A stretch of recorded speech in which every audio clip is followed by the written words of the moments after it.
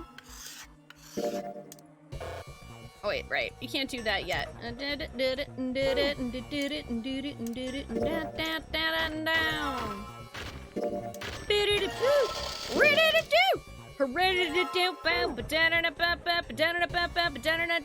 Bomb! I make bomb. Spoonee make bomb.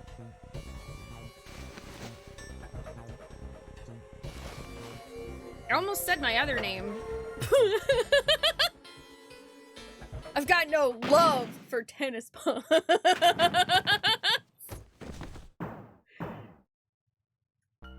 Oh god, how many games are in there, Ack? I'm like terrified now.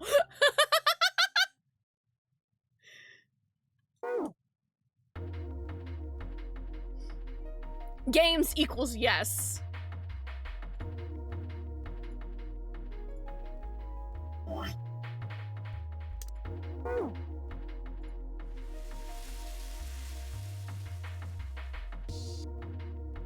Dang it, Item, how did you know that that's my other name?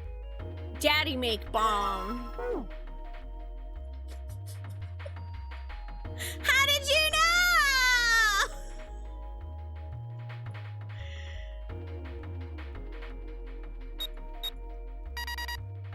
Bro, it's so... Is it sad that I just know that the password is 43 now? God!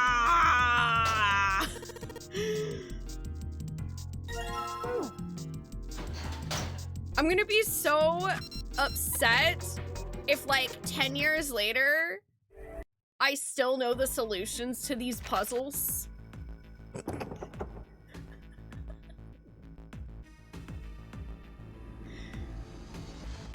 A couple dozen unique games at least. So far, 30? 30, yep.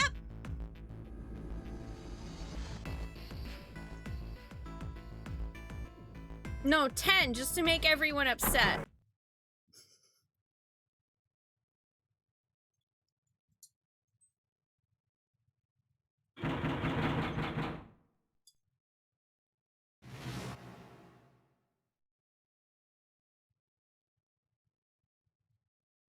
Ooh, another round of...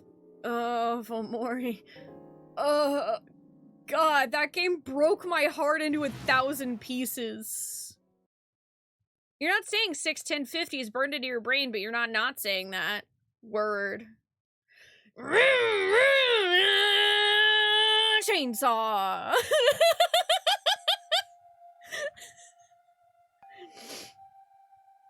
Oh, also I think somebody asked if I had played Monkey Island earlier, and I like saw it and then I blanked on answering. I have played Escape from Monkey Island. That is how I learned what a paradox is. No joke.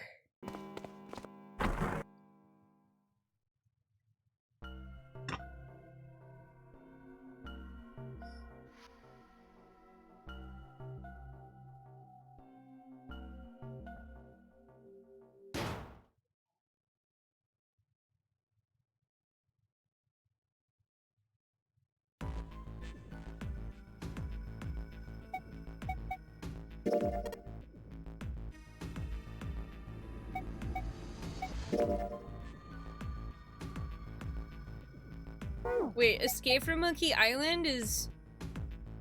Really? Usually the one people don't like? Maybe it's because I didn't play the other ones first, but I love that game.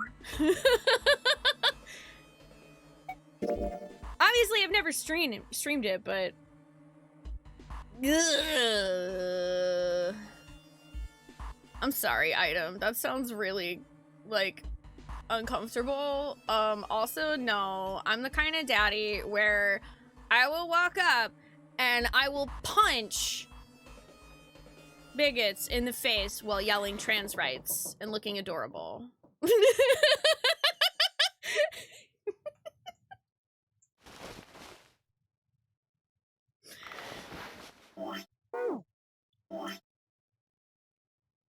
Whoops. Ah. Trans rights, trans wrongs, trans lefts too, cause I'm a lefty. Whack!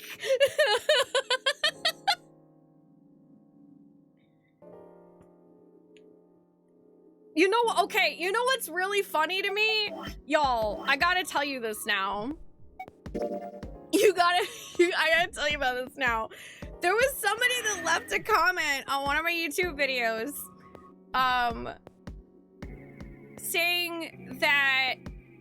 saying cringe. They just said that was it, just cringe. And I said thank you, because my response to people calling me cringe is always to say thank you, because like, I don't care. Like, thanks, that means that I got an emotional reaction out of you. So I win. But then like 3 days later, they replied to that thank you saying,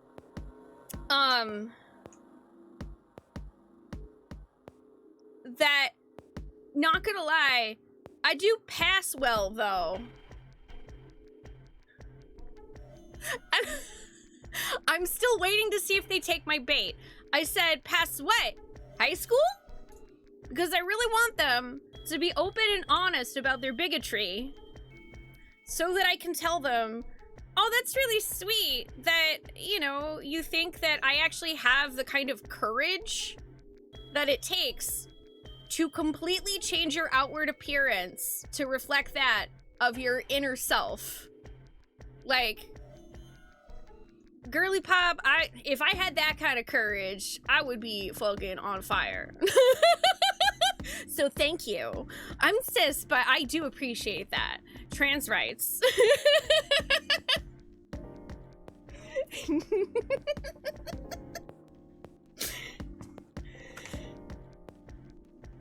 Let's see. Okay, so coffin ending. We need door 7. I'm gonna save 2 out of paranoia.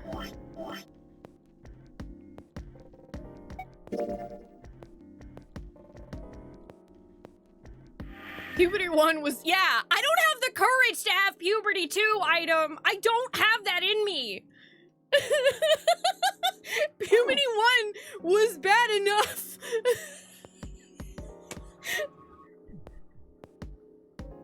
Like, girl, my hat's off to anybody who can have the courage and strength to go through a second puberty. Like, good grief.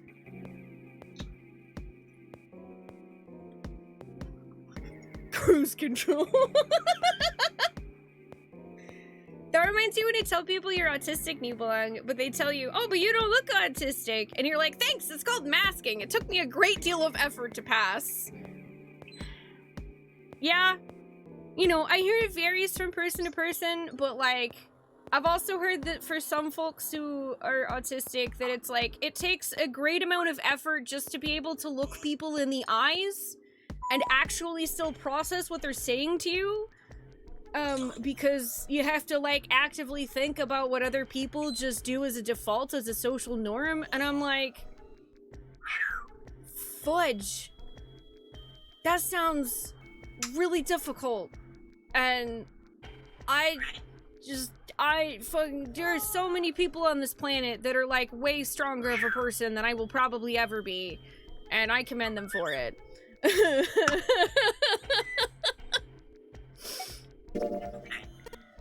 Door 7. You're right, item. I'm sorry, I'm getting distracted! That just reminded me of that comment, and I was like, wait, no, I gotta tell chat about this, because it was really funny, and one of my favorite pastimes is, people on the internet thinking that in any way I'm going to be insulted by them thinking that I'm trans. Like, no, I'm not. That's not an insult. That would be a compliment to my fucking courage, and I don't have that kind of courage, so.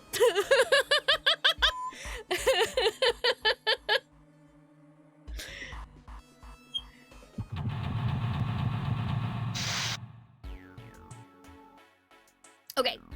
Operating room!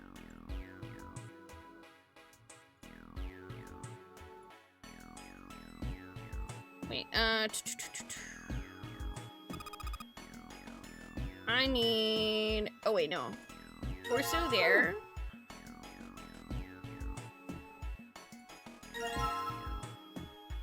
Hi, Pinecone!